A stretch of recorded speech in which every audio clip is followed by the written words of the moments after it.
Mən həmişə aşiqəm musiqiyə, hissin özünə. Əsl qadın bunsuz yaşaya bilməz. Bu, müəyyən bir insana aid olmasa belə, həyat vəziyyətidir. Aşiq olmaq enerjidir. Bu, yaratmaq, dəyişmək və parıldamaq istəyidir. Publika az axşamaza istinadla xəbər verir ki, bu sözləri xalq artisti Aygün Kazımova Nargiz maqazinə müsahibəsində deyib. Pop kraliça sevgi ilə bağlı sualları cavablandırıb. Müğənni bildirib ki, sevgi onun üçün tək bir şəxsə yox, hər şeyə aiddir. Kazımova mahnı seçimindən bəhs edib. Bəzən əvvəl musiqini eşidirəm. Bir akkord, bir ritm və artıq içimdə bir obraz, əhval, səhnə formalaşmağa başlayır. Hətta işığın necə olacağını, geyimin necə görünəcəyini və enerjinin necə olacağını təsəvvür edirəm. Bəzən isə hər şey bir söz və ya ürəyi tutan tək bir ifadə ilə başlayır. Sonra musiqi həmin duyğunun ardınca gəlir. Amma ən vacibi hissdir. Mən inanmadığım heç nəyi oxumuram.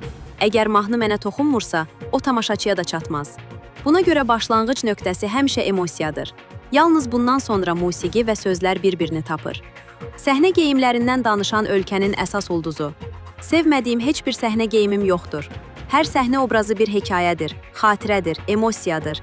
Hər geyim həmin anın enerjisini daşıyır. Bəzən qələbə, bəzən risk, bəzən isə xüsusi bir həyəcan.